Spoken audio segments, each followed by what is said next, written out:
gather here today at one common purpose, celebrating the life of a man that stood for something. So if you leave here today, I would hope that you would leave here motivated, beginning to live your life in the way the King did, standing for something you believe in because the time is now.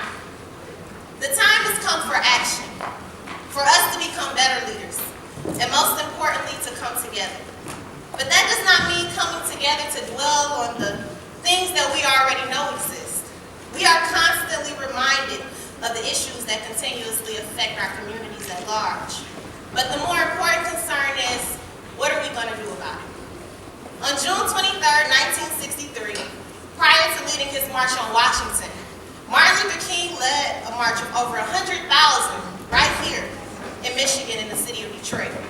This will be recognized as the largest mass protest that this nation had ever seen. He spoke of the differences between the segregated South and that of the North. He acknowledged the hidden forms of racism and segregation that existed. He said, but it has its subtle and hidden forms, and it exists in three areas. In the area of employment discrimination, in the area of housing discrimination, and in the area of de facto segregation in public schools. And we must come to see that de facto segregation in the North is just as injurious as the actual segregation in the South. And yet de facto segregation still exists.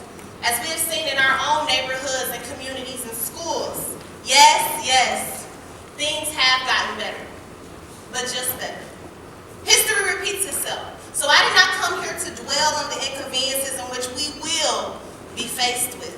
I came here today to begin to challenge us to use our own power in fighting the old with the new, and using our positions at a university to begin to develop solutions to the problems.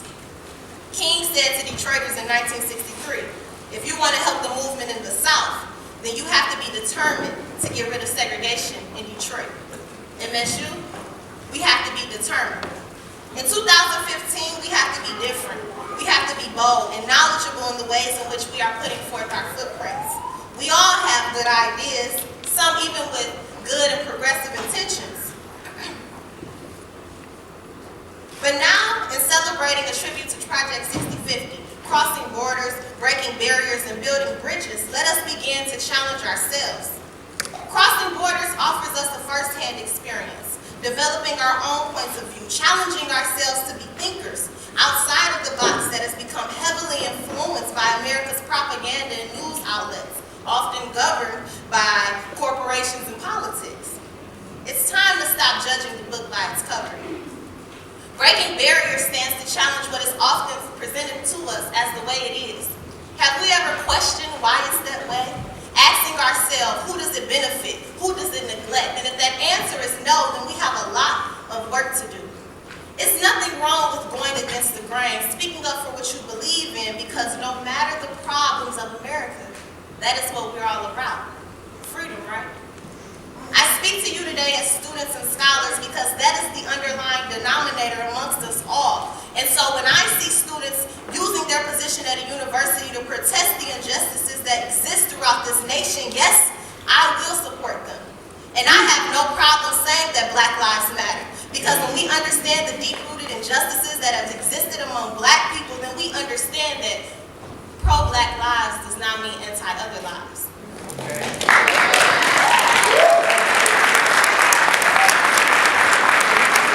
And lastly, we must begin to build bridges, seeking to develop coalitions and everything that we as young people have to offer.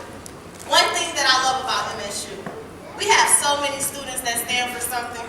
From racial justice to environmental justice to politics to anti-police brutality to hunger issues, LGBT issues, women's rights, mentorship, retention. Would you like me to go on? But how can we begin to develop common ground to support each other? When will we begin to understand that one affects the other? I want you to ask yourself a question. What am I fighting for? And then I want you to think about it. Better question. What am I living for? I challenge my young people to become the change that you wish to see. That means becoming better than anyone will ever even think of you to be. You don't have to wait. Start now. You are the next to lead and to prosper teach, but that's only if you are up to that task. And I challenge my fellow Spartans, whether administration, faculty, students, athletes, alumni, to do more than just exist at this university and beyond, because we are Spartans, right?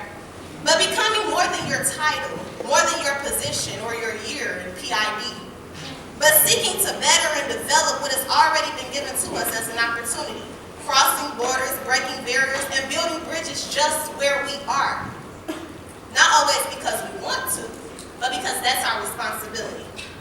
MLK said in 1963, and so, this social revolution taking place can be summarized in 3 little words. They are not big words. One does not need an extensive vocabulary to understand them. They are the words all, there, here, and now. We want all our rights. We want them here, and we want them now.